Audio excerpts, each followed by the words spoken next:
కానీ ఈరోజు సమాజంలో ముఖ్యమంత్రిగా బాధ్యతలు చేపట్టిన తర్వాత తెలంగాణ సమాజాన్ని గమనించినప్పుడు యువకులు, చదువుకున్న వాళ్ళు, డాక్టర్లు, ఇంజనీర్లు కూడా వ్యసనాల వైపు బానిసలవుతున్నారు. ఒక పక్కన డ్రగ్స్, రెండవ పక్కన గంజాయి లాంటి మాదక ద్రవ్యాలను వినియోగిస్తున్నారు. ఇది మన సమాజానికి తీరని నష్టం. భవిష్యత్ తరాలు సర్వనాశనమయ్యే పరిస్థితులు దాపురిస్తున్నాయి.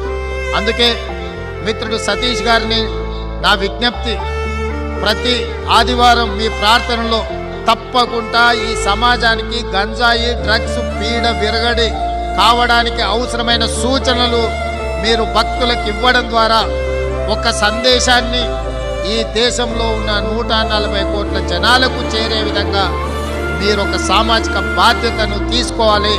మీ జన్మదినం రోజు ఈ బాధ్యతను మీరు తీసుకుంటారని ముఖ్యమంత్రిగా నేను భావిస్తున్నాను.